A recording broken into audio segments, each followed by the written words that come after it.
For the City Council meeting of March 9th, 2015. Please stand for the rise for the Pledge of Allegiance.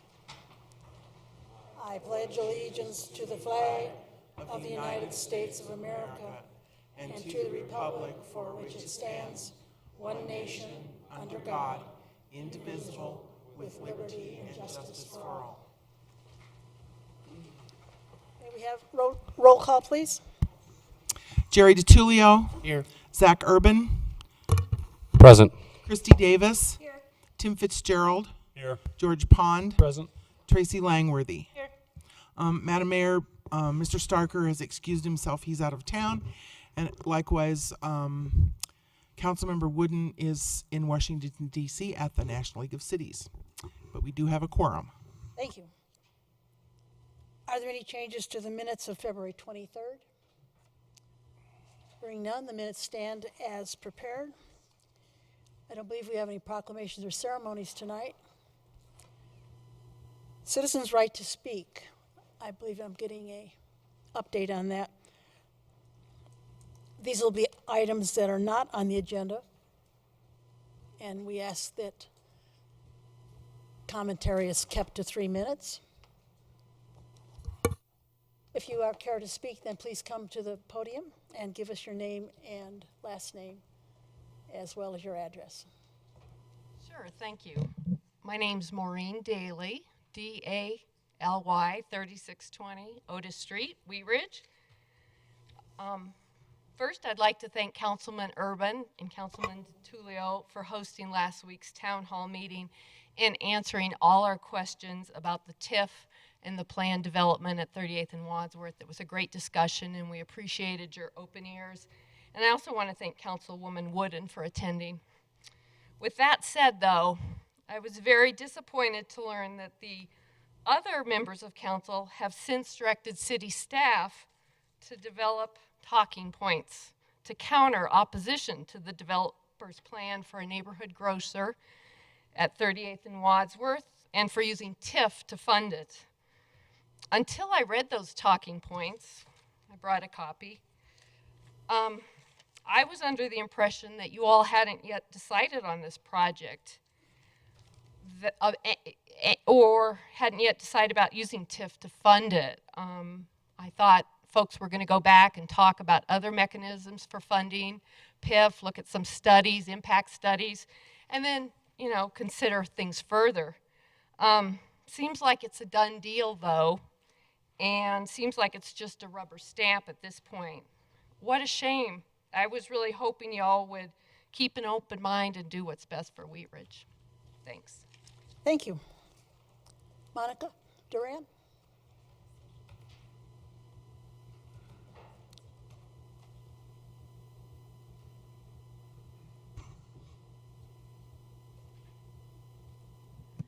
Monica Duran, 2980 Upham Street.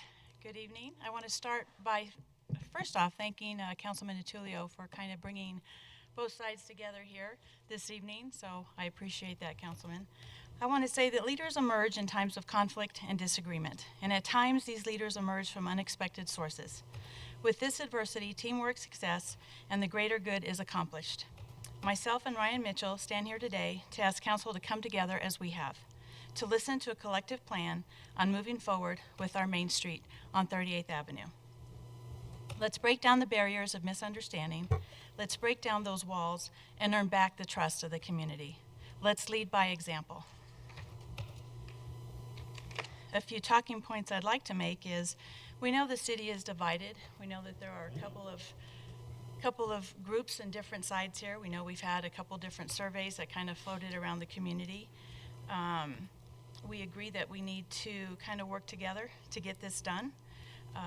We know that there's a lot of struggles trying to establish what 38th Avenue Main Street is, what it needs to look like. We know that some larger efforts have failed, and that's what we're trying to attempt to do. Okay, go ahead. Sorry, Ryan. Okay, Ryan Mitchell, 3955 Zephyr Drive. And so Monica and I, we represent two very different sides from when 2B was on the election last election day. And there still remains a really big divide in this city, and we need to get have come together from those different sides, and we want to get other people from each side together in a small forum and work with them to figure out all the different issues on obviously, the lanes are the biggest issue, but they're not the only issue. And we think that, again, a small group of people working together and talking, we're going to be able to work outside of those 2 lanes and be able to come back.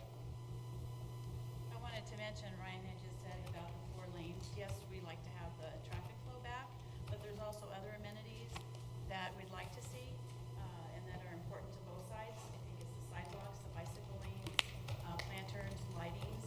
So I think on those types of things, that shows where we're coming together on this, and that's what we'd like to work toward.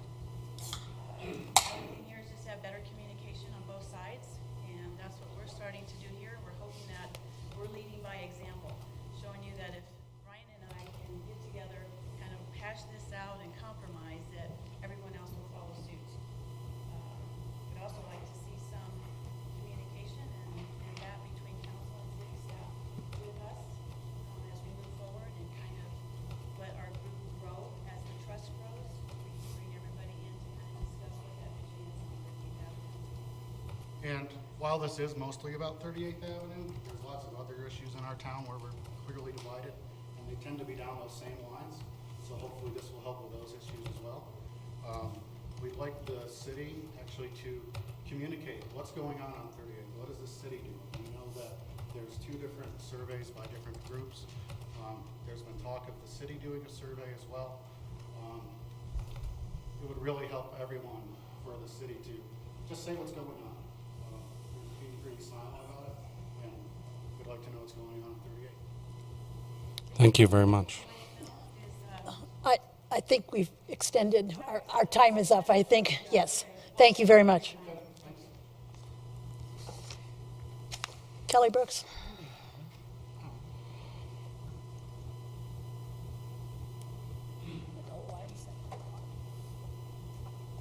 Good evening, Mayor, City Council. I just wanted to come tonight and thank City Council for the time, effort, and diligence that was put into resolving the marijuana issue and addressing the concerns of the citizens. I'd especially like to thank Council members Langworthy and Wooden and Mayor Joyce Jay for their continual support throughout the process.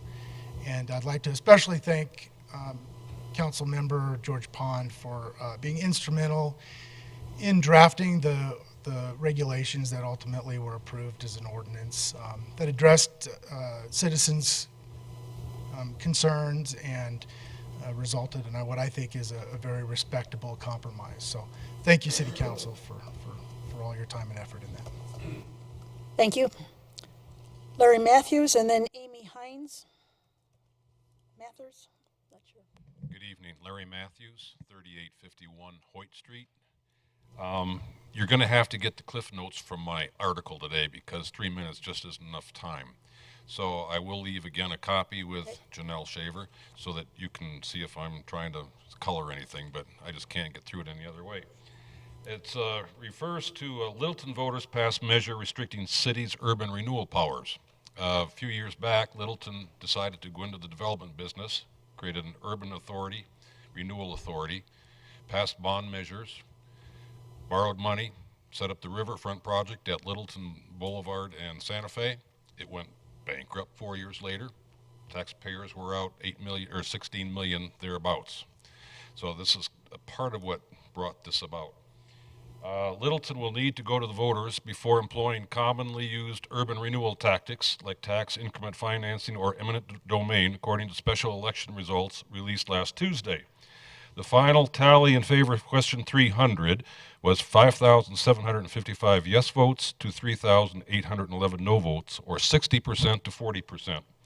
Voters passed by an even wider margin a competing ballot measure, question 2A, which only limits Littleton's eminent domain power. Today's victory for Littleton Your Vote came despite being heavily outgunned by those challenging the measure, who operate under the name Littleton Strong. Opponents raised nearly $91,000 in campaign donations, while backers raised only $3,000. The vast majority of Littleton Strong's donations came from heavy-hitting builders and real estate industry groups, while your Littleton, your votes contributions came from the local residents. Question 300 amends Littleton's charter to require voter approval before the city lures developers with deals that share the cost of infrastructure improvements, often through the issuance of bonds in a public-private arrangements. Ballot backers argued that the city doesn't need to make deals using taxpayer money to bring projects to town and shouldn't do so without voter consent. They also objected to the city's decision last year to map out 4 zones deemed blighted, where urban renewal dollars could be used. Part of the objection to this was some of the condemnation processes they went through to do Riverfront. I think it fits in with what's happening at 38th and Wadsworth. 2 meetings ago, we had a developer here with a lot of smoke and mirrors, kept using the word grocers until I almost got sick, and I give Councilwoman Davis kudos for just coming out saying it's Walmart. If we don't think you're trying to hide something from us, we're a lot more likely to cooperate. And again, I do have some good things to say about the council, but I don't have time. And so, You know, Larry, we could give you more time. Yeah. that time, if you want to read, it's an article out of the Post. If you want to read the full article. That'll be fine. Thank you, Larry. Thank you. And Amy? Kind of tall. All right. I'm Amy Hines. I'm here representing Rocky Mountain Foot and Ankle at 38th and Wadsworth. So that's 7615 West 38th. So we're right there at the corner of Wads and 38th. Just wanted to say thank you to Councilwoman Davis. She's been very responsive to me. I'm new to the community, new to the businesses there, but I'm very passionate about what we're trying to do at that practice. We're trying to grow and grow with the community, and we don't want to have to move or anything like that. So we'd really like to see the community developed, particularly in that corner. I'm not entirely up to speed on all of the controversy that's been happening in that area, but I do know that where John Elways was, that would be very beneficial for us to see that renovated, to see it brought back to life, and also to have good traffic flow through there. It would increase our business and represent us a little bit better. Also, if we could develop that area, the thought for us is to potentially relocate into whatever is happening over there and get out of our older building, get into a newer facility, and that would really help us continue to grow and appeal and have some curb appeal for our clientele as we grow. So I just wanted to say thank you again, Councilwoman Davis, for getting with me on that so that I can be better part of the community. Thanks. Thank you, Amy. Are there any other citizens who have not signed up but wish to speak? Madam Mayor, Yeah, Mr. DiTullio. per the council rules, we can ask some questions after the public comment. So I wanted to ask Mr. Brink, do you have back in December, City Council directed staff to come back with some different options for 38th Avenue laneage and design, and then also to remove the back-end parking. Do you have an update on that? On both issues? Yeah, right now with the back-end parking, we are working with a contractor to get that scheduled, to get the back-end parking removed and restriped. Striping work is something that normally has to be done during warmer times, the pavement temperature, the air temperature, and so forth. So we're not able to get a contractor until probably, I would guess, 1st of April at the earliest, depending on the contractor's schedule. Regarding your other question, we are working staff internally to with some options for council to consider with 38th Avenue, where we go from there longer term. So we hope to be discussing that with you very soon here. Thank you. Anything else? Okay, are there any changes to tonight's agenda? This is where I would, okay. I have a comment to read on behalf of Councilman Wooden, who is in DC at the NLC. Okay. I'm just going to read it verbatim, and then I'll give it to This the is clerk. from Genevieve Wooden. Genevieve Wooden, who's in NLC. Chair of And- the Education Yep. Alliance. The Wheat Ridge Education Alliance was formed in April 2014 to create partnerships between the city, citizens, school administrators, and the local schools that serve Wheat Ridge. We have worked with 17 schools in the Wheat Ridge area. Our committee has developed a directory of schools with information for residents, held a community meeting to introduce schools to residents, and begun working with schools on programs to connect the schools to the community. In December 2014, Jeffco Public Schools introduced a Jefferson Innovation Plan. The proposal called for closing Wheat Ridge 5-8 and moving 7th and 8th graders to Jefferson High School, creating a 7 to 12 school. Under the plan, Stevens Elementary would move into the old 5 through 8 building, and the school would be retrofitted for smaller students. A school named Sobeski, serving emotionally challenged children from across the district, would be moved from Lakewood into the Stevens building. In addition, new Arctic lines would be drawn between Edgewater and Wheat Ridge, and a gifted and talented program would move to Everett Middle School. Wheat Ridge 5-8 would be the second school to close in East Wheat Ridge in the last 5 years. The Martinson School was closed previously. The continuing loss of neighborhood schools remains a concern for the Education Alliance. While Sobeski may serve some Wheat Ridge students, it does not provide immediate benefit to the local neighborhood. Some suggestions and ideas were brought forward to the district and board, which include possible moves of Everett to the Wheat Ridge 5-8 building, moving Manning to Everett to accommodate more students, and expanding Maple Grove. The district reviewed these suggestions with principals and faculty staff. The final recommendations to the Board of Education was not to consider these school moves, but to move forward with changing the Arctic lines and moving a gifted and talented program to Everett. On March 5th, 2015, 2 students asked the board to continue the discussion and open a dialogue for consideration of other ideas. The board asked the district to hold community meetings to explore the proposed alternatives. The meetings will be held as follows: March 16th at Everett Middle School from 6 to 7 p.m., March 17th at Maple Grove from 6 to 7 p.m., and March 18th at Manning from 6 to 7 p.m.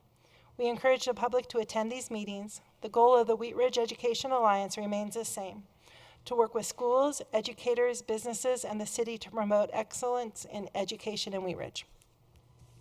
Thank you. And although the Mayor Pro Tem is not here, let me put my gavel aside for a minute, because what I want to add to that reading, and thank you again, is that this is a very important situation going on in our community right now as far as the possibility of schools being changed around. And our council, I'm hoping that our council is aware of the situation, if they have an opportunity to attend these meetings, and at some point that we may want to ask Genevieve to give us kind of a roundup of what all and what these changes mean, so that our council and our electeds can make some sort of a statement, or how at least respond to it, because what schools in your city really, they're a dynamic part of the whole package as far as people wanting to live here, our demographics, our economic situation. And that's all. Madam Mayor, Yes. I'd also like to speak to that. Yes, thank you. Thank you. I have also heard that Jeffco Schools is considering alternative uses for Stevens Elementary, and this discussion concerns me a great deal in the wake of Jeffco Schools choosing to close down our neighborhood's other elementary school, Martinson, as was previously stated, despite our neighborhood's protest. I don't think anyone wants to be in the position of having to defend why we don't want Sobeski School in our neighborhood.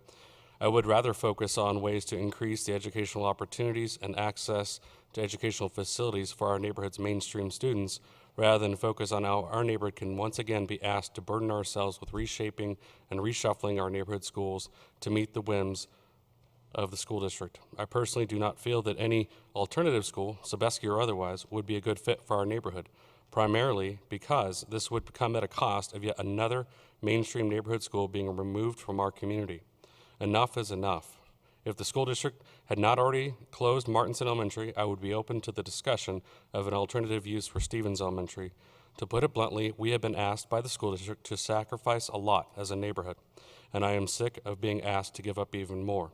My understanding is the school district is scheduling meetings, and I look forward to attending those, but my current position is that our community has been asked of enough, and I would frankly ask the school district to consider what is in the best interest of Wheat Ridge, because that has not been considered heretofore. Thank you.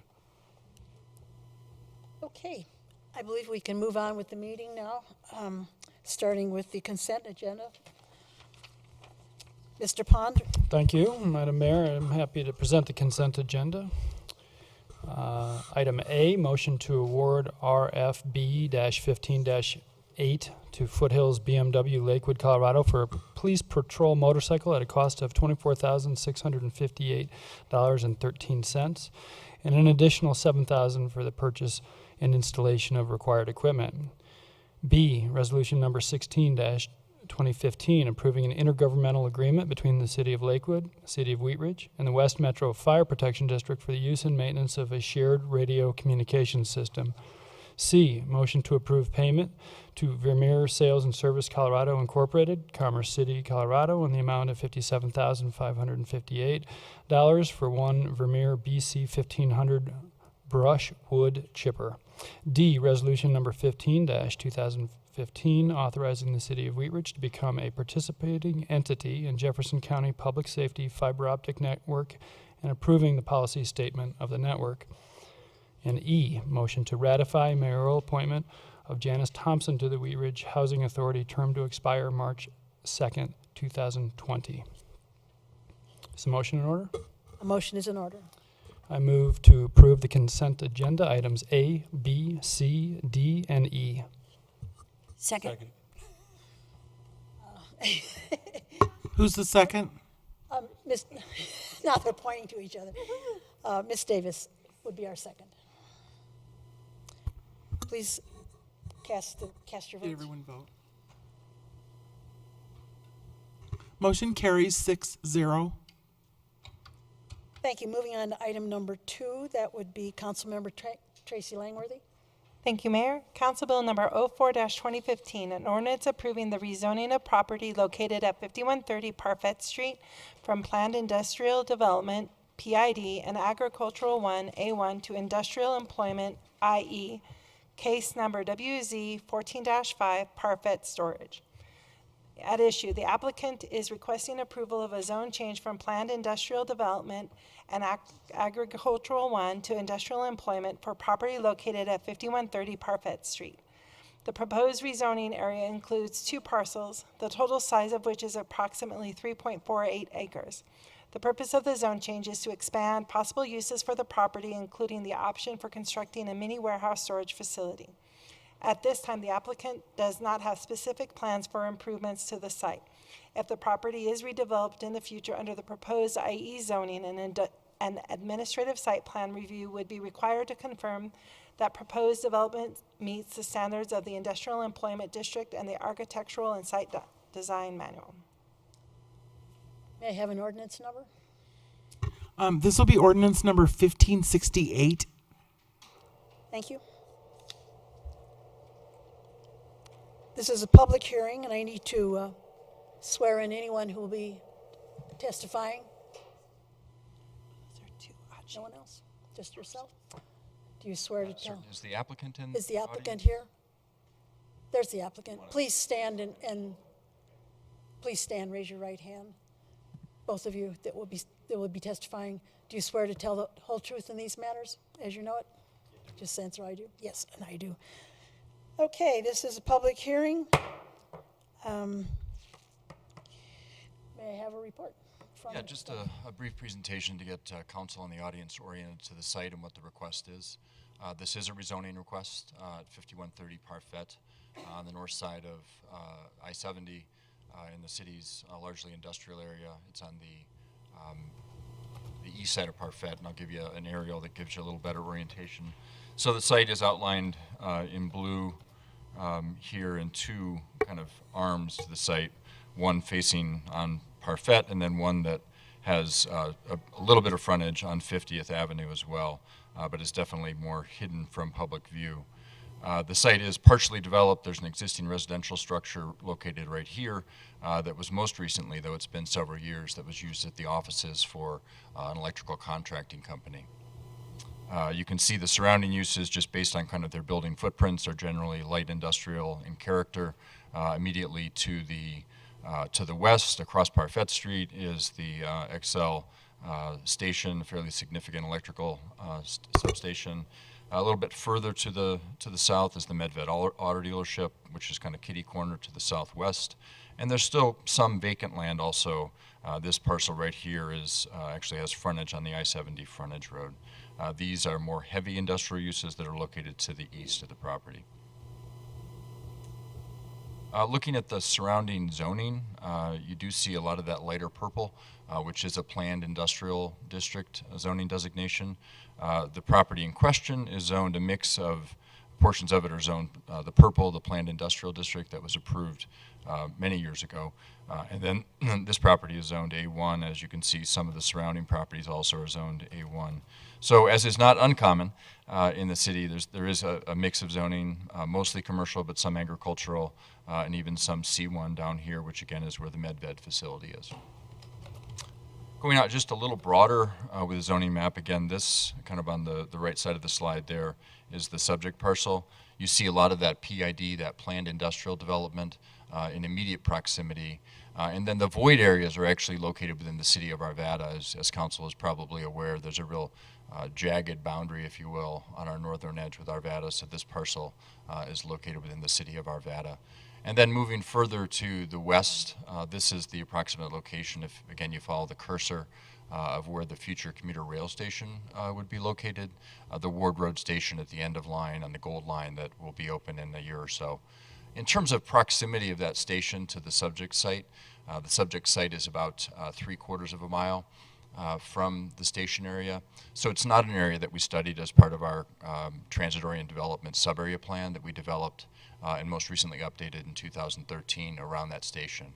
We went out kind of two typical planning dimensions from the in a radial direction from that station, 1/4 mile, which takes you about like this, and then 1/2 mile, which takes you right over about to here. So if you get over to here, this is more like 3/4 or closer to a mile from the station. So not generally considered to be in the direct sphere of influence for the impacts of the access to the commuter rail station.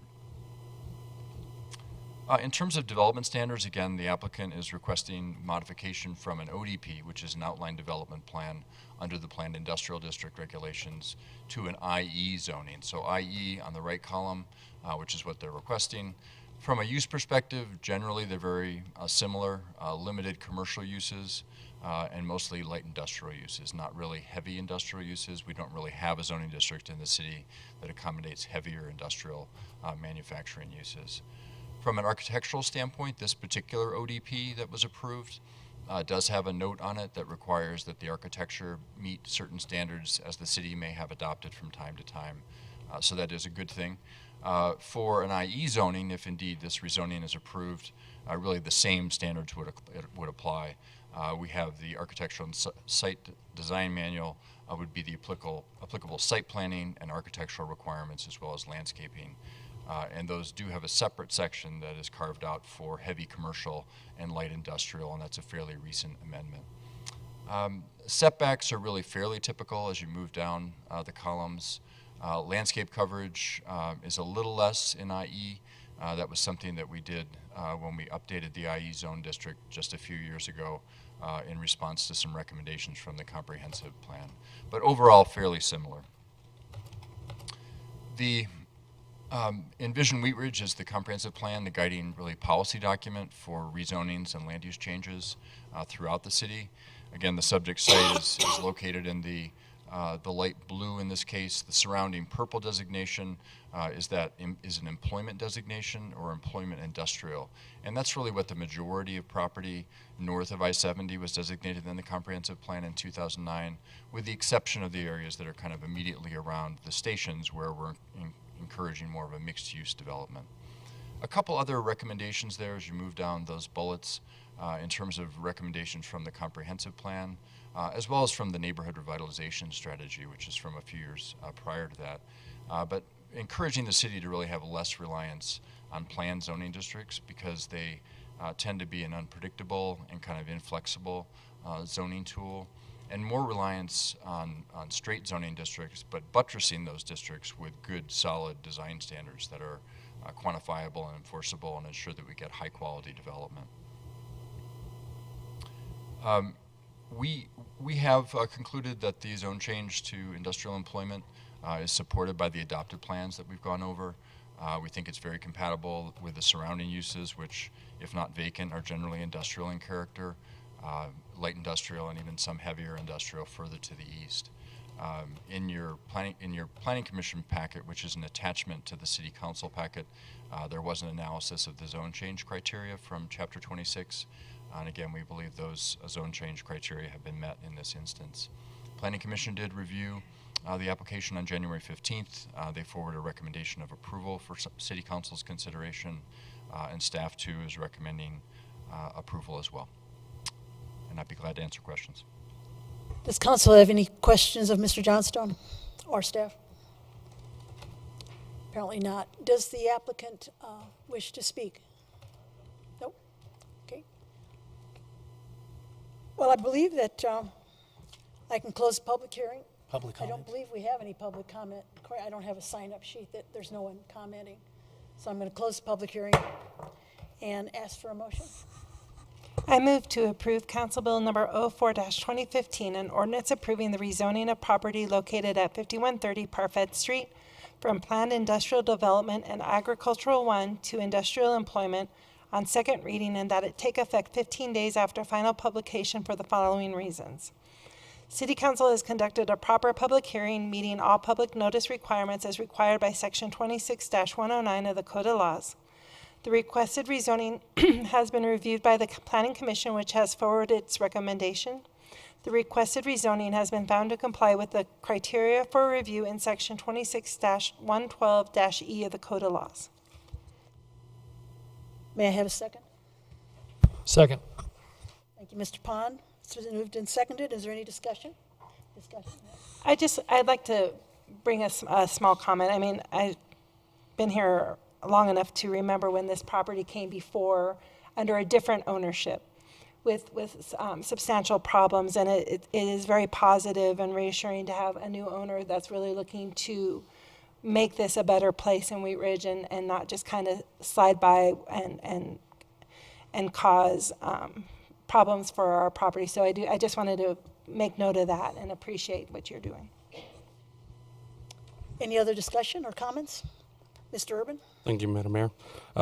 With respect to the ULI presentation that occurred a few weeks ago, one of the comments made about the area of Wheat Ridge just south of the light rail line was that the through street matrix of that area wasn't complete. And as I look at slide number 2, it indicates that 50th Avenue is somewhat bifurcated by that property, or it looks as though that there's a line there. Oh, go back, or either one. Where 50th Avenue is there, right above the C1 property, where I guess that would be the car dealership. That doesn't look as though that's 50th Avenue through there. Is that? Yeah, so it's a good comment, Mr. Urban. We continue to believe that street connectivity in this area will increasingly be an important requirement as we start to build out the area with commercial uses, residential uses. It's been a bit of a struggle to acquire that. In terms of this location right here, that does cross this property in part. We didn't think as part of this rezoning application we necessarily had a reasonable nexus of which to acquire that property or recommend it. Typically, right-of-ways are acquired in one of a couple ways, but it certainly could be recommended as part of a rezoning condition of approval, particularly if you were doing a substantial increase in the intensity of use. But given that that really wasn't the case here, we didn't think we had the basis to do that. And then secondly, and more typically, right-of-ways are acquired through the subdivision process, and this property has been previously subdivided. But that said, I think we still think that over time, through various means of acquiring right-of-way and building out this area, and the potential that this application could come in for an additional subdivision application, that connecting 50th through, if we can get the right-of-way and we have some of it in pieces, would be really important to get people just connected in this part of town, but then also eventually over to the station area. Sure, and I don't want to suggest that that's a given plan that I would have or that anyone might have at the present time, but looking at it logically, it would assume that given that that's a weakness of this area and we would expect to see a significant increase in the development of this area and also traffic in this area, that it would make sense to encourage the connectivity of those streets, and for that not to be a surprise to property owners that is a potential goal of the city at some point in the future, but not necessarily any given plans we have right now. Does that Sound right? Okay. Thank you. Any additional discussion or questions? Then we're ready to cast our votes.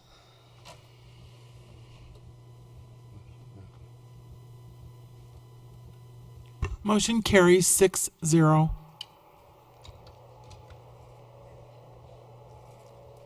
Thank you. Item number 3, Councilmember Fitzgerald. This is an ordinance for first reading, Council Bill number 07-215, an ordinance providing for the sunset of the Animal Welfare and Control Commission. The Animal Welfare and Control Commission was put in about 40 years ago. City has changed. The police department essentially controls most of these functions now. So the commission is no longer necessary. And it would save money to sunset them. Thank you. Ready for a motion? Yes, since it's first reading, a motion is in order. Okay, I move to approve Council Bill 07-215, an ordinance providing for the sunset of the Animal Welfare and Control Commission on first reading, order it published, public hearing set for Monday, March 23rd, 2015 at 7 p.m. in the City Council chambers, and that it take effect 15 days after final publication. Thank you. May I have a second? Second. Seconded from Ms. Langworthy. Please cast your votes. Motion carries 5-1 with Councilmember DiTullio voting no. Item number 4, Councilmember Urban. Thank you, Madam Mayor. A motion to approve installation of a traffic calming device on Balsam Street between 39th Avenue and 41st Avenue in accordance with the Neighborhood Traffic Management Program. At issue, shortly after the reinstatement of the Neighborhood Traffic Management Program last April, residents on Balsam Street petitioned the city to address traffic issues for segments of 38th to 41st Avenue. Since that time, city staff members met with residents on 2 separate occasions to discuss and devise a plan to mitigate traffic issues. In accordance with the NTMP policy, the residents circulated a petition requesting support of the installation of traffic calming devices, otherwise known as speed humps, at 2 locations as recommended by city staff.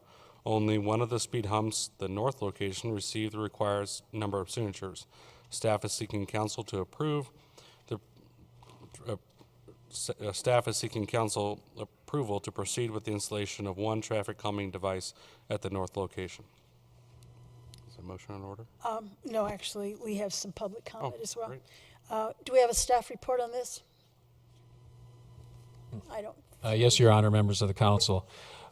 Tonight for you under consideration is a speed hump request for installation of a speed hump on Balsam Street between 38th and 39th Avenue.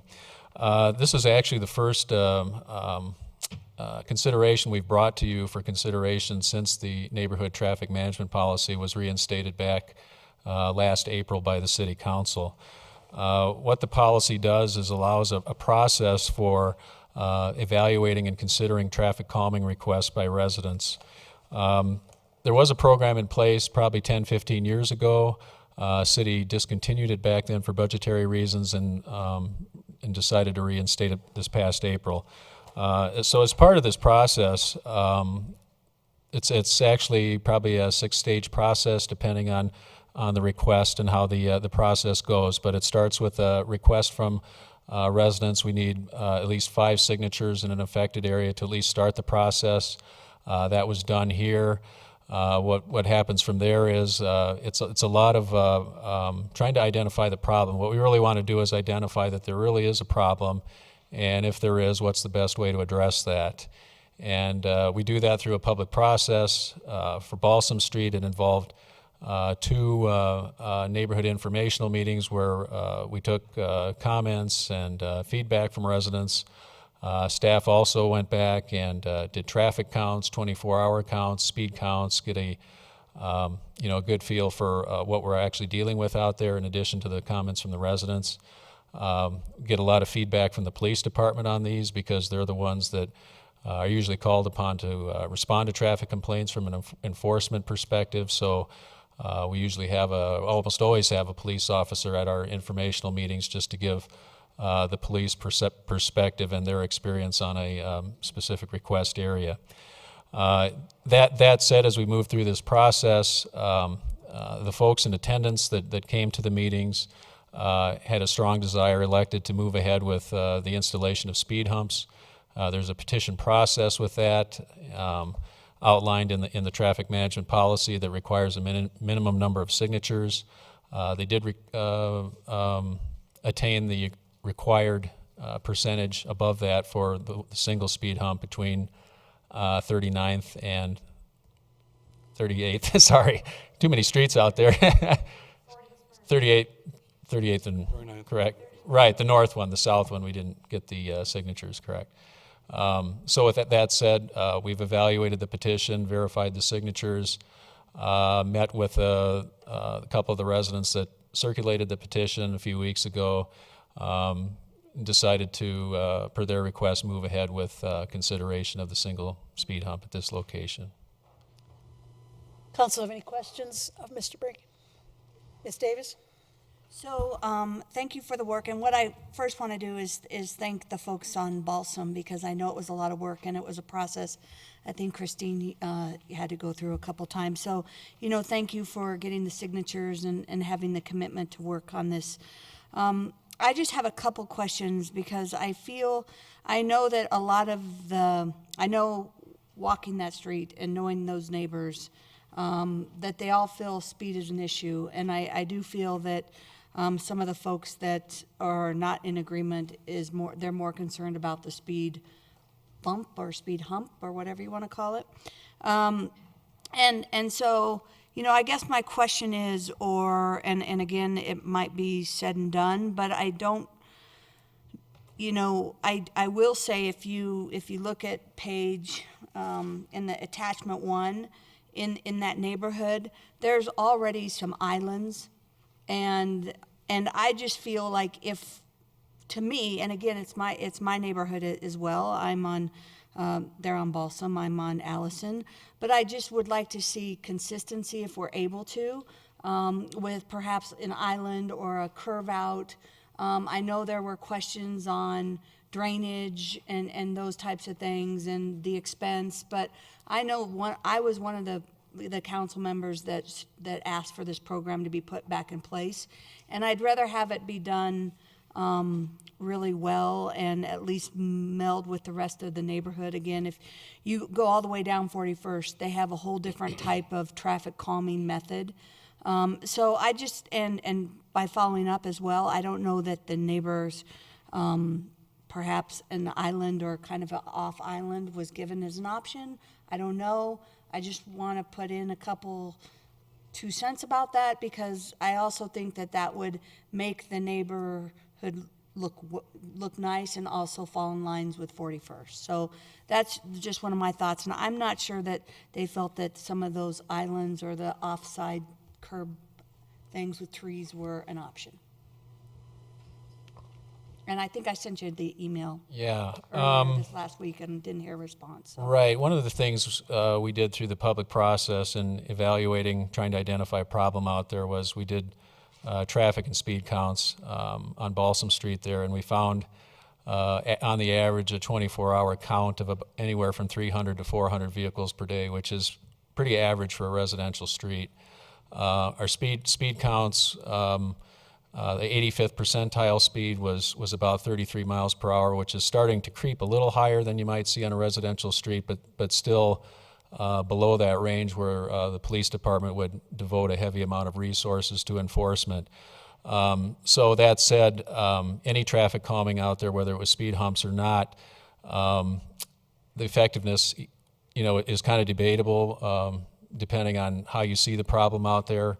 Our data maybe suggests something different than what the residents have, but nevertheless, speed humps is an option that we suggested there, just because they are fairly easy to put in, and as you mentioned, from a public process or circulating a petition, it's a lot of work.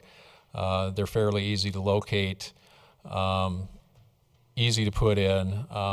Whether they're effective or not, people will debate that. Some people will say, yes, they slow at the speed humps, but go faster between them and so forth. But the speed humps is an option that that staff is amenable to. Regarding islands, we typically see those in places in the city that carry much higher volumes. I want to say like Teller Street between 35th and 38th, Ward Road out there between 38th and 32nd, I believe. Those are all streets that carry over 1,000 vehicles per day. Well, it's right in that neighborhood on 41st. I know that's. Right, and 41st does carry a fairly heavy amount of traffic because of the school there. It does carry significantly higher counts. The other thing that we consider too, or at least for the neighborhood's consideration, is the islands, as far as locating them and having an impact on the residents. It does affect at least a couple properties on each side of the street because you ban parking. In addition to that, there's the drainage, there's the maintenance. I know our Parks Division maintains those islands out there right now, the ones that were on those other streets. So maintenance is a concern. There's sometimes issues with driveways. We have a couple of places out there where people complain about backing out of their driveway because the island's there, but I guess that what I'm trying to say is they're a little bit harder to figure out where to put in. So I guess my question is what I'm trying to say is I don't know that they were ever given that option. So even though you might say the neighbors might have a problem with parking, and again, if they're fine with the speed hump, I'm fine with the speed hump as well. But I guess they, where you say, well, neighbors don't want it because it takes their parking away and those types of things. I don't know that they were ever given that option. From my understanding, and again, I'm just asking the question. We got folks here. They can speak to it because I wasn't able to go to the meeting. But I thought part of our goal with the city was to provide the two different options for the neighborhoods. And again, I mean, our whole part of this program and also the signage program is to beautify our neighborhoods and to make it, a cohesive, nice-looking neighborhood. And I just think it's different than I can see one there. I walk my dogs all the time on 41st, and I go through 3 of them. So my question is was a discussion with the neighborhood, and is it something that, they're still okay with the humps? They might very well be okay with humps, but I just want to, if they come up and I know they're here, they could be like, fine, Christy, you're fine, then I'm fine. But I just want to ask that question. Actually, we have an opportunity under public comment. We have 4 people signed up. They would like to come forward. That would be great. And let's hear those. And then, I'm sorry. Mr. Urban, did you have a question of staff? Yeah, my question is, as we look at approving this motion, it indicates that what we're approving is traffic calming device on Balsam Street. It doesn't relegate it to a particular type of device. So I guess my question is whether it be a speed hump or an island or some other device that, based on the motion that we're making, it would allow staff to work with residents, not necessarily what's easiest or amenable to staff, but what's going to be a good compromise between what the residents want and what staff is able to accomplish versus what is the easiest thing to accomplish. So that would be my comment. Thank you. May I have your name and address, please? Lorraine Polson, 4080 Balsam Street. First of all, the hump is between 39th and 41st. At the south end, they didn't want it, but we still do. Second of all, parking is not an issue. Everyone on the block has a driveway and a garage. Most weekdays, there's 0 parking on the street. So cars speed down our street. There's a pretty strong slope from the south to the north, the 41st being this lower end. I think it's too bad to put in a hump, but I think we have to. We need to slow down the cars. I've got grandchildren. I don't want them at risk. So, thank you. Thank you. Christine Disney, 3940 Balsam Street, and I have spoken to the council before on this matter. Thank you very much. I moved onto Balsam Street approximately 2 years and 4 months ago, and I was alarmed when I first moved in at how fast cars travel down that street. I think the high-end traffic speed that they recorded during the traffic study was 50 miles an hour. That's crazy. It's even crazy to see cars going 34, 35 miles an hour. Sit there and imagine people driving that fast in front of your home. We do have a lot of children moving into the area, and I think that the traffic cut through will even continue to increase. A lot of people cut through driving down 44th to get to 38th. When the development at 38th and Wadsworth happens, if it happens, I think we'll see more people cutting through. The other problem that happens is they're not supposed to, but people leaving Lutheran Hospital or Exempla, they're supposed to turn left rather than cutting straight across the street, and we've seen people time and time again just cut and drive straight down Balsam Street. So I think it's really critical that we have something. I'm not sure, there's been a lot of debate about the efficacy of a speed hump versus an island. I frankly don't care what we get, I just think we need to have something. Thank you very much. Thank you. Thank you.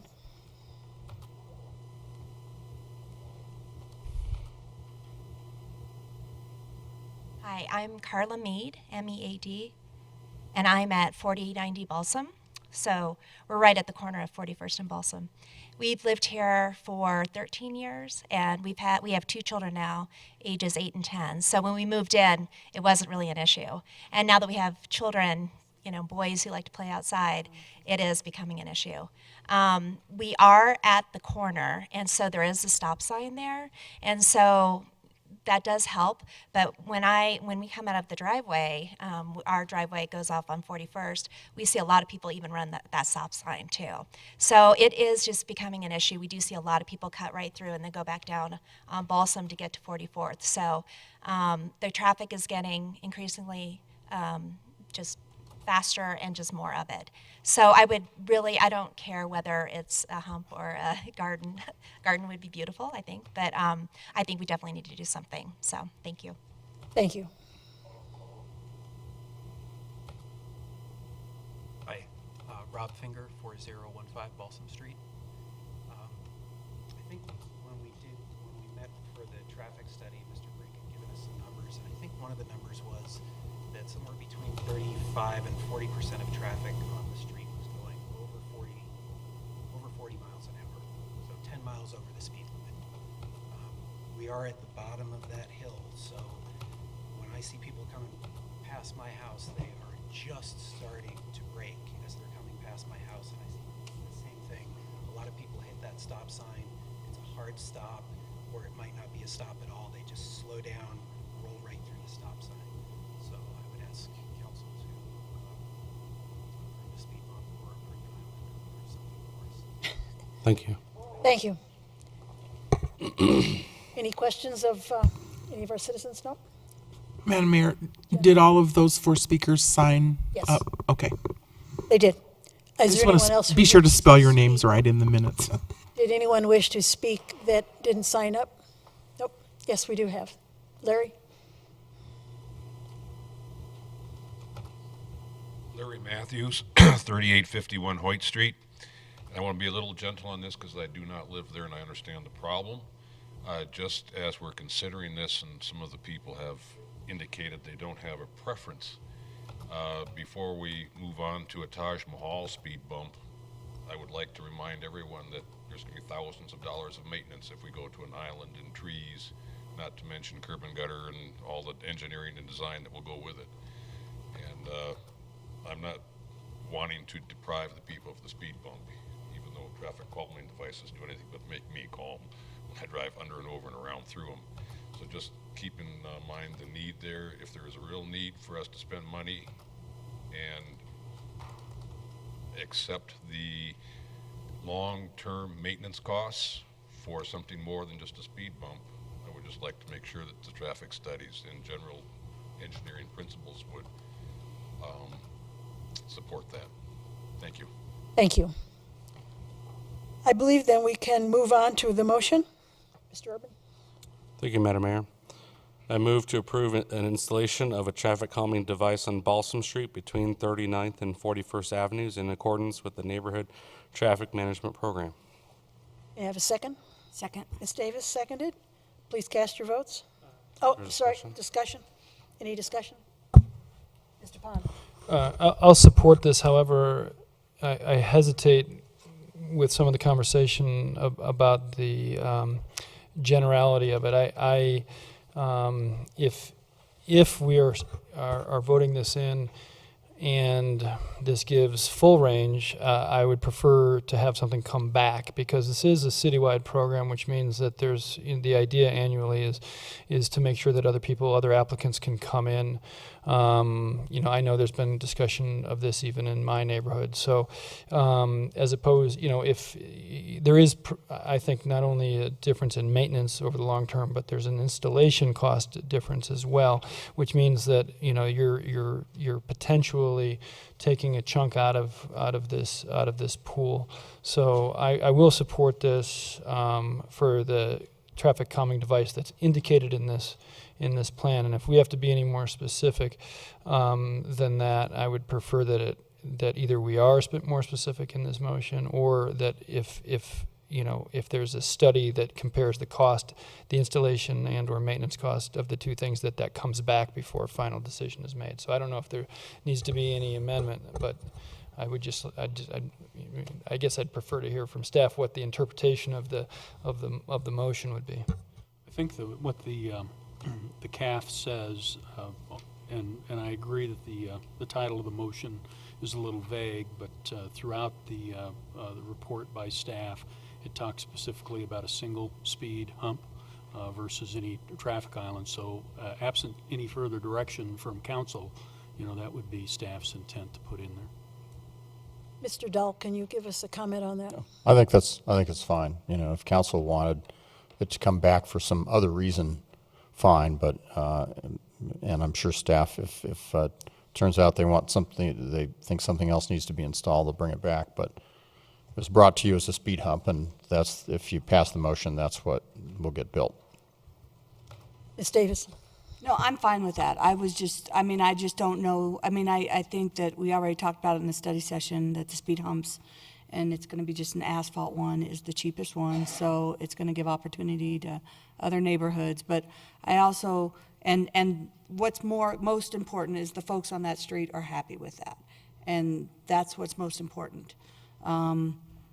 And so I think that's fine, but I also don't want to, if there's other alternatives, I want to make sure that that the speed hump, the asphalt one, without like the ones that match the rest of the neighborhood, the concrete and those kind of things aren't never an option, are not ever given as an option, or in some of these neighborhood meetings in the future, because it might fit somebody else's needs better.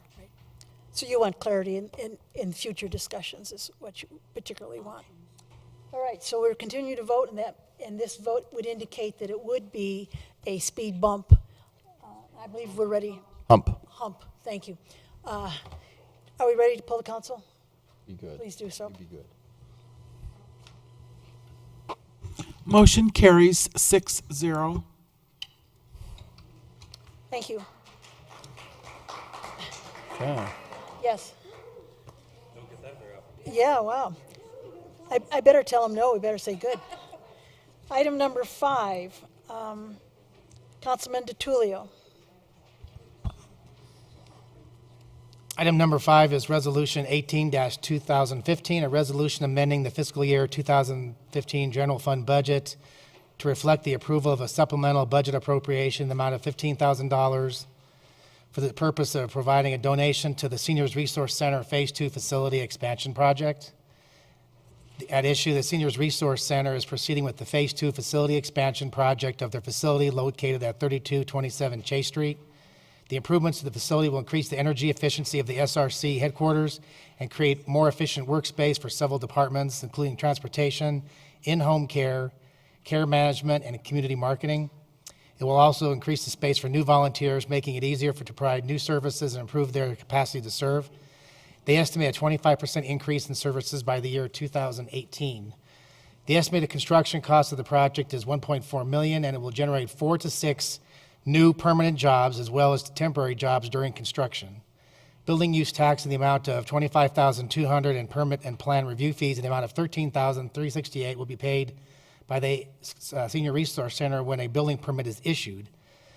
The Senior Resource Center has requested a waiver of these fees. A consensus was reached by City Council at the March 2nd study session to contribute $15,000 to this project in lieu of a tax and fee waiver. It should be noted that that was the starting number and that potentially there could be a higher amount tonight depending on research by council and discussion with Mr. Zabawa from the Senior Resource Center. Do we have any information from staff on this, particularly? No other than what you've got in your CAF from the study session. Okay. Then we go to public comment. Mr. Zabawa? Good evening. John Zabava, 3227 Chase Street, and I'm here representing the Seniors Resource Center. So Mayor Jay, members of the City Council, first of all, let me say thank you for the opportunity to speak with you tonight before you take action on the item just presented. Also to thank you for your support of the Seniors Resource Center over the last many years, and I think that is clearly demonstrated by your investment in the Wheat Ridge Circulator bus service.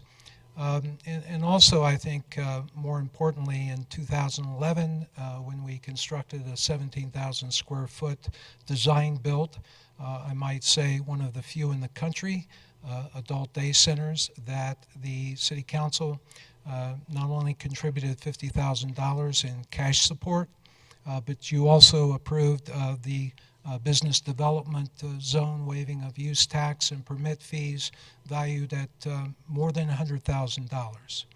So that clearly has demonstrated your commitment to the older adults residing in Wheat Ridge, to the work of the Seniors Resource Center.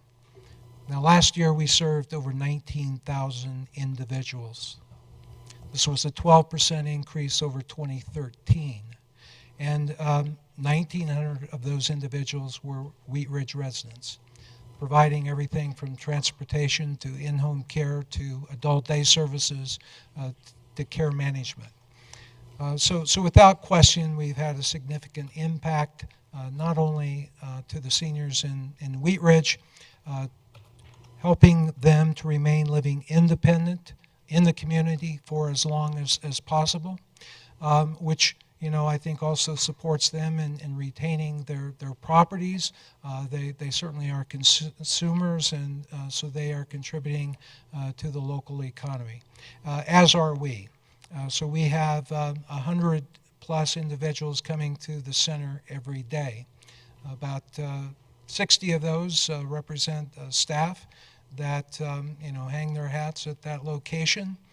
But then they are also, contributing to the economy. They're having their lunch, their grocery shopping, they're buying their gas. And so most recently, we're prepared to invest another $1.4 million in the old Columbia Heights Elementary School, a place we've called home since 1982. When we acquired that property, it had been vacant for a number of years. It was target of vandalism. So we have continually improved that property and invested not only in the physical surroundings, but also in the service levels that we have been delivering throughout Wheat Ridge in the county and in the metropolitan area. So in light of that, we have constructed and have gotten verification on a $1.4 million construction budget, of which we had assumed that the City Council would approve the Business Development Zone Agreement that was approved in 2013. Unfortunately, we weren't able to start construction at that time. Several variables. If you recall, Jefferson County reduced its funding to the Seniors Resource Center by $400,000. That caused us to really put our capital improvements on hold and to focus on backfilling that for operational support. In the interim, the booming construction market has escalated cost, as well as really having to develop a very specific heating and cooling system for that facility. As you know, it has very low ceilings, and so we can't use conventional gas forced air with venting and everything else. So it's very tailored to that specific condition. Plus, we received some federal funding, and as a result of that, that has increased costs because of the federal requirements, including Davis-Bacon. And so nonetheless, here we are today, ready to pull the trigger on a $1.4 million renovation project. You know, we've really had to be creative in coming up with that funding. Over $600,000 of that has come from grants and donations, and then we will be we're in process of tax-exempt financing on the remaining amount. But it does leave a $38,000 gap in our funding because of what we estimated the cost for the use tax and permit fees to be. So, you know, I very much appreciate your thoughtful consideration of doing whatever you can to help to fill that gap so we can move forward with the renovation project. I'd be happy to answer any questions. Thank you. Council, questions of Mr. Zabawa? Mr. Pond? You mentioned the number served, and I'm sorry, but I missed when you said the Wheat Ridge residents served. 1,900. 1,900. And the overall numbers served? It was actually 19,200. Thank you. Other questions? Ms. Davis? So, so thank you for all that you do. And when I know you said some of the monies came from grants and it came from donations. Right. Were any of these donations, you know, did you go to any other city councils, if it's Arvada, Lakewood, and ask for funding for some of this, you know, similar to what you're doing today, saying we serve 19,000, 1,900 are from your city? Has there been any requests of other cities similar to that? There has not been a request for capital support, but those other cities are contributing to the service delivery. Okay, so not so much to this project. It's not that you've gone and said, hey, we've got this, our prices went up 25%, we're doing this great service, and, you know, we'd like to reach out to you and ask for $10,000 or whatever it might be. Not specifically for this project. Okay. Mr. Urban? Are any of the costs associated with this project incurred through other cities, or is Wheat Ridge the only costs that you're incurring with respect to use tax, permits, and fees related to this project? Only the city. Okay, thank you. And that's another point I might make, is that, you know, we're looking at generating about $600,000 in revenues through the construction phase of the project. Other questions? Okay. I believe that unless we have public comment, a motion might be in order. So I'm going to make the motion that's in the packet for the 15,000, and I was hoping that somebody would make an amendment for the original amount of 22,500 or right around there, because through no fault of the Senior Resource Center or the city or anybody, the original BDZ zone amount was 22,000. That timing didn't work out. I don't think that the council is going to go for 38,000, which was the BDZ changes with the new amounts. But I think that if the city could come up with the original amount of the $22,000, which was the original BDZ that never got exercised, and then if we asked our staff to contact other cities like Arvada and Lakewood to see if they'd be willing to make up the difference through other contributions, since Arvada and Lakewood is actually taking advantage of the service, and Edgewater and a few other Jefferson County cities, I think that would be fair. So I think the win-win is that we go back to the original BDZ zone amount and then try to make up the difference with asking other cities to help contribute to you. So I'll make the main motion, and then hopefully somebody will amend it. I move to approve resolution number 18-2015, a resolution amending the fiscal year 2015 general fund budget to reflect the approval of supplemental budget appropriation in the amount of $15,000 for the purpose of providing a donation to the Seniors Resource Center Phase 2 facility expansion project. Second. Motion has been made and seconded. An amendment still could occur, but any other discussion? Further discussion? I guess I have some comments to make, but not necessarily directly to this one. And then I guess I can entertain the $22,500 because it is what we originally had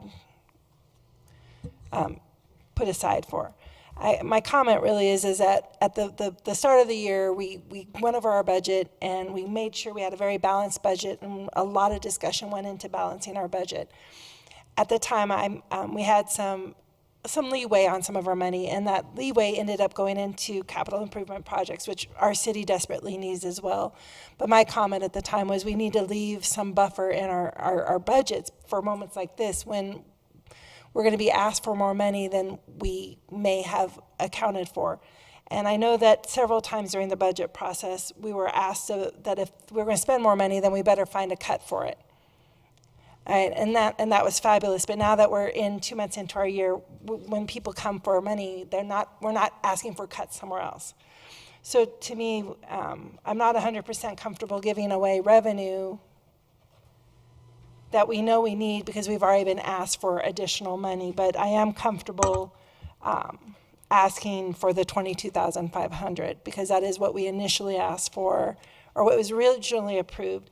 But I don't believe that my vote 2 years ago should be held against me now.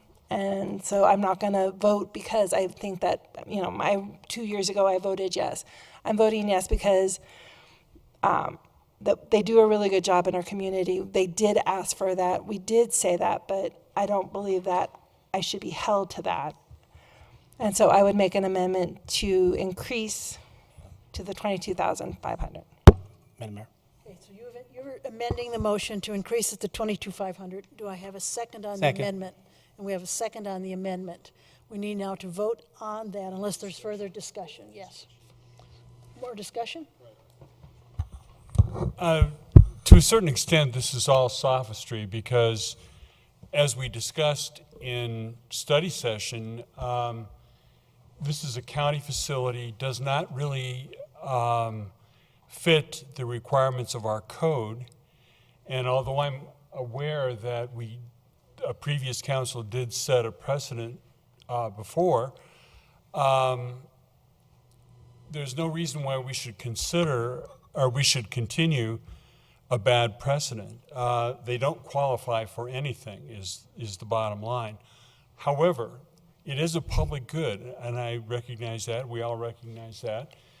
So even if we did use sophistry and we're going to give them what they originally asked for, which is $38,000. $22,000. Well, yeah, right.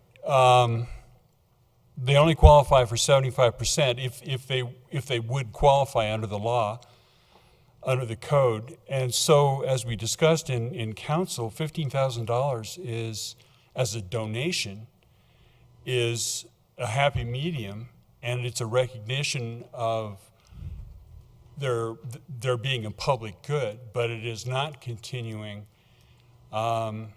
the bad precedent that was previously set. So I would vote against the motion to amend, but I would vote for the motion to give them a donation of $15,000, thus not setting a new precedent or not continuing a bad precedent.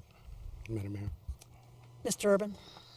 Speaking to that specific point about this being a bad precedent, the Business Improvement Zone program does allow for this type of rebate to be used with large employers within the city of Wheat Ridge, irrespective and exclusive from any use or sales tax generated by the entity.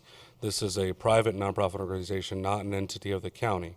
And so I would caution you against suggesting this is a bad precedent, in that that does qualify, and that it is a qualifying entity within this program, although it does not generate sales and use tax directly. That is not the exclusive zone or element within the BDZ program. It also includes large employers, of which this is one, and that does qualify, and that would be why council has previously twice now allowed for this entity to be eligible for these programs. So I wouldn't suggest that this is a bad precedent.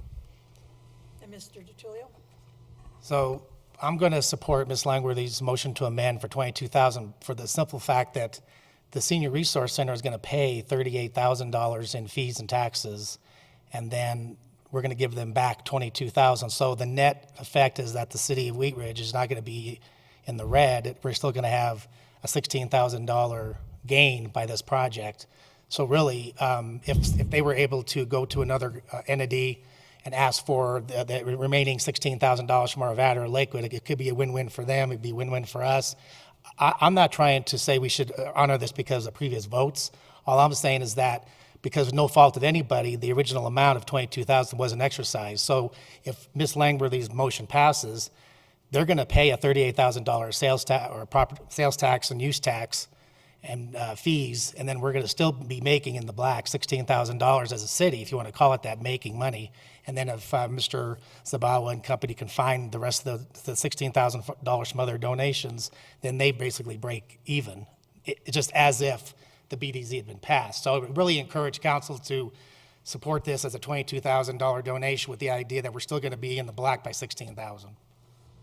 And Ms. Langworthy wishes to speak to her. Well, I would like to clarify that this isn't a BDZ. I mean, it's been brought up by several council members, but this is a donation.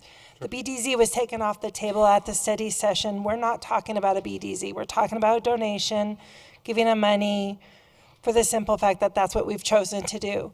And I'm a firm believer in it, but I don't want people to think that we're making or not making precedent based on something that we're not. It's a donation. But my other concern or question then is if this doesn't fall under the guidelines of the BDZ, which I would argue that it doesn't, but for different reasons. And I did kind of talk to Patrick this evening about it, about then how do we not create guidelines for our nonprofits? Because Senior Resource Center is not our only nonprofit in our city. We have several other ones that may or may not at some point come to us asking for assistance. So what I would ask and I could ask that at another time or at the end, but I would really like to see us talk about how we judge nonprofit requests, because it's obviously a different nature and a different beast than our for-profit entities, and give us the guidelines to make judgments, because Christy pointed out several nonprofits didn't get money from us and some have. So I guess I'd like to clarify that as well. Going forward, you would like to have guidelines? I'd like to bring it back at a future study session, not necessarily, with any great rush, but at some point. I'd like to call a question on the amendment. Yes, thank you. On the 22,000, Don Tracy. Right, on Tracy's amendment. Yeah, but you have to vote on your call of the question. Never mind, I'm just... Is there any objection to calling the question, meaning that we are ready to vote on the amendment? I know that. We're ready to vote on the amendment. And a yes would mean that we've accepted the amendment as Tracy, which is a donation of $22,000. Correct? No, we don't have to. We don't have to, because we don't have any objection to that. This is on the amendment.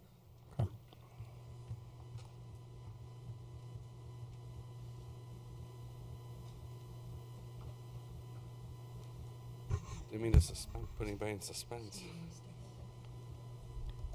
Motion. Excuse me. Motion carries 5-1. This is the motion to amend. Carries 5-1 with Councilmember Fitzgerald voting no. Okay. Mr. Pond.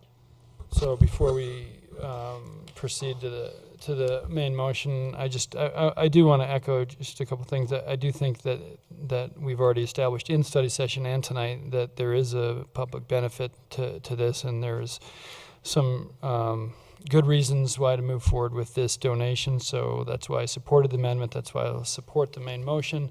But I do want to echo Councilwoman Langworthy's comments regarding the process, not only really two processes. One is the budget process, right? Because when we go through the budget process, we hash out a lot of this stuff, and we get stuck on a lot of things for far less than $22,000. And tonight we're encumbering ourselves for $22,000, without the pool of other candidates, so to speak, who perhaps also need help. And I think that we should really look at how can we get these things in sync, so that we're having these conversations while we're going through the budget cycle and figuring out how to do the best good, right? We have limited resources. We may or may not be making the best decision for the city. We don't know, because there's some things. We're not having a holistic conversation tonight about how we support the nonprofits in our community. So I think that we have a history both with the construction and these use taxes. So I think it's the right thing to do tonight. But I want to make sure that moving forward we pause during the budget cycle or at some point to study this and figure out how to get in stride. Thanks. Mr. DiTullio. So I just want to confirm that we're voting on the resolution as amended for $22,000, that in the end, the city will net $16,000 because the Senior Resource Center will pay $38,000 in fees and taxes, and we'll have a $16,000 net positive. And I appreciate the fact that council went with the $22,000. Actually, it's 22,500 is what my motion was 22,500. Oh, fine. I would like to ask a question, and I don't have a city manager here, so Dan, you've got to go for it. The payment of the donation would be, I would assume, fairly immediate. Would that be correct? Versus the Yes, yeah. If council approves it tonight, we'll do the necessary paperwork and we'll get it done shortly. It won't be done immediately, but it'll be done here.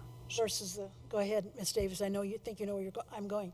Yeah. So I think where you're going, and I also agree, is that I'm hopeful that they're ready to go with the project, but I also don't want to donate $22,000 and have the project stall for whatever reason, and have the donation of $22,000 that's supposed to go for building fees, et cetera, now all of a sudden become a donation, and in 2 years we're asking for $45,000 because prices are up now 33% or something. So is there a way that we can make sure that that's kind of done in tandem with the building permits?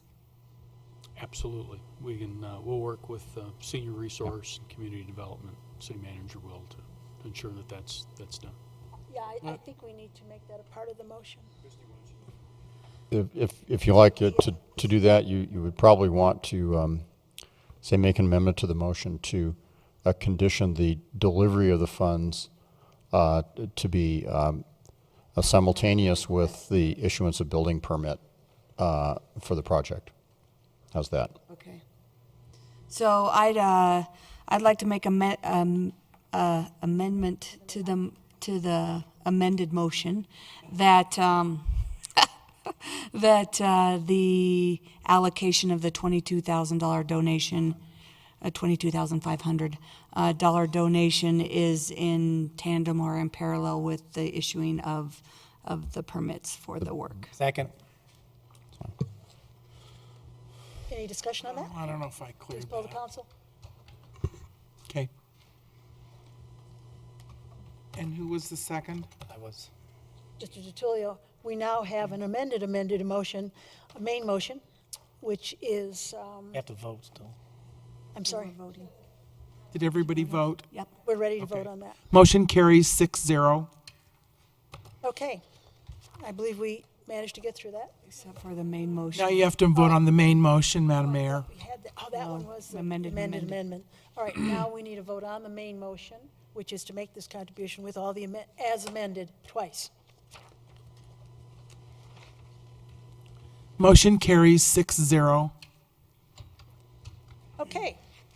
Moving on to item 6, Councilmember Davis. Motion to reconsider the February 23rd, 2015 appointment to Christine Disney to the Cultural Commission at Large position. The issue is at the February 23rd meeting, City Council inadvertently appointed Christine Disney to fill the at-large position that expires March 2nd, 2015, when in fact Gay Porter Denilian. Currently holds the seat and applied to be reappointed. So the council rules allow the council to reconsider this motion at tonight's meeting. And the background is that Ms. Denilian has served on the commission for 3 years and is instrumental in the Wheat Ridge Reads program, and she would like to be reappointed. Ms. Christine Disney has been notified of this oversight and has been asked to serve in another capacity. So in this, I will have 2 motions. So my first motion is I move to reconsider the appointment of Christine Disney to the Cultural Commission at large term to expire March 2nd, 2018. Second.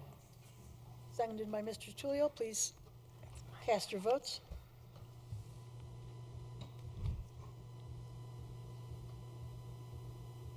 Oh, I'm sorry, vote. And do the black one. Please recast.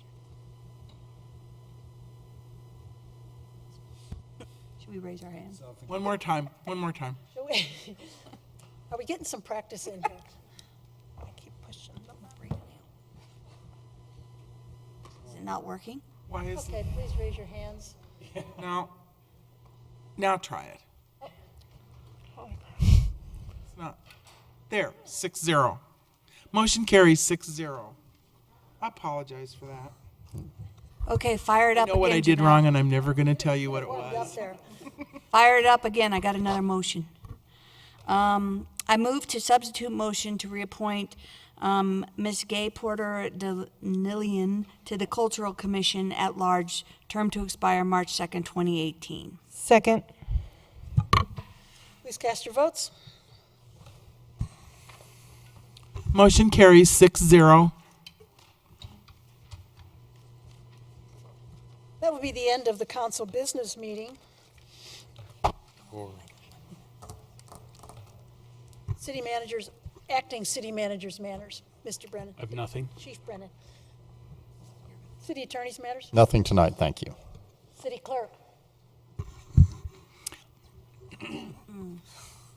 I just wanted to share with council and maybe the viewers out there, if you saw a news story over the weekend about a teenage girl from Arvada who was a victim of a hit-and-run accident out here in front of City Hall at 29th and Wadsworth. She is the family of our deputy city clerk, and it was pretty bad.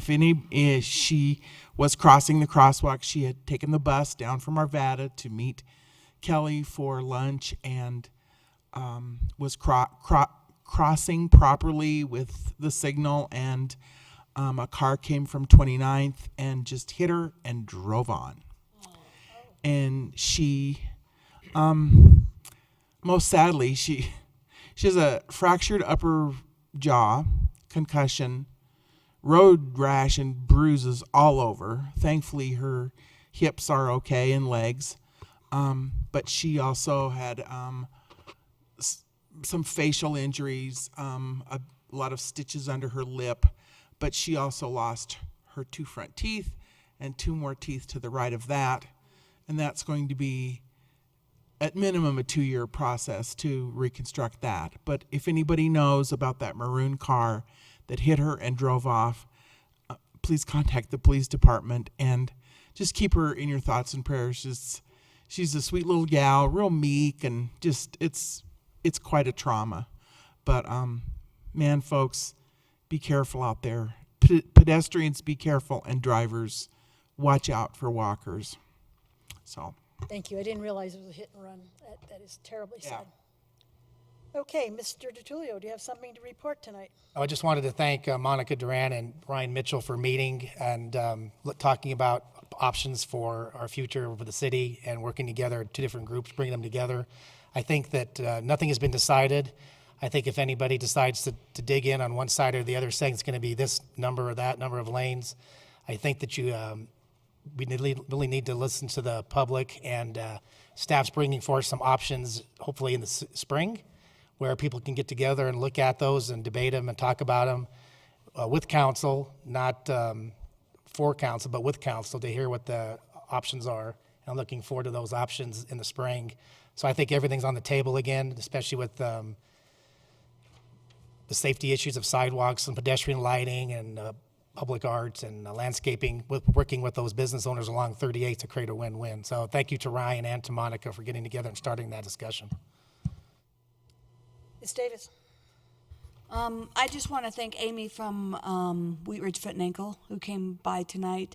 I get a lot of questions, and she was one this week that a lot of it was from business, and her question was, we're looking to invest over $100,000 in our property, and what is the city doing around us to assure us that investment's going to be of good use, and so I think it's good to see both sides, because I think a lot of people, development is important to businesses in our city. So I wanted to thank her, and I also wanted to thank A1 Rentals because they fixed my snow blower. So I hope there's no more snow, but of course it went down when there was like so much snow that I had to shovel. So. We're all supposed to feel sorry about that.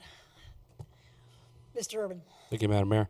I'd like to take this moment to recognize a neighbor of mine, Fred Carter. He was a veteran and fought in the Korean War. He passed away on Sunday. I want to thank the Wheat Ridge Police Department and specifically Responding Officer Bradner for his professionalism and his ability to work with neighbors and first performing a welfare check on Mr. Carter and subsequently finding him deceased, working with neighbors to provide victim advocacy services to the neighbors, and also just acting with utmost professionalism. It was nice to see our law enforcement in action and doing things to help a grieving community work through that, and also work with the Jeffco Coroner's Office and work through that. But more importantly, subsequent to that, if you drive in the neighborhood of 47th and Reed, I don't think you'll see a larger number of American flags out, but on Reed Street we have, I think, over 15 neighbors with their American flags flying in recognition of Fred Carter's service to our country, and also just in general for all of our servicemen and women, but specifically for Fred because he was an elderly gentleman, a veteran, and for the most part our neighbors in our community really watched over him and treated him as a member of our family. So it was a significant loss to our community, but it was very bolstered by the support that the police department provided us, and also the neighbors coming together. So if you want to see a few American flags flying, drive down Reed Street and you should see some. So just wanted to point that out and say thanks to everybody who was involved in that. Thank you. Ms. Langworthy. You went backwards. Okay. So I just want to reiterate the dates real quick for the upcoming Jeffco Education, March 16th at Everett, March 17th at Maple Grove, and March 18th at Manning. They're all three from 6 to 7 p.m. And then I guess I want to make a small comment to address what the woman during Public Right to Speak said about the informational flyer kind of going out. I would like to say that I haven't made a decision about TIF yet. I don't know that, I mean, she had made a comment that it seems like we've all made our decisions. I don't believe we've made our decisions, and I personally haven't made a decision about that development. I'm waiting to see what comes forward from the Renewal Wheat Ridge. I'm waiting to have a discussion on the dais, and I don't know that, you know, I'm 100% for what was presented or not, and to have someone, you know, I feel very offended that someone would think that I have already made a decision when I really have not. And so I just want to clarify that I'm not. I haven't decided.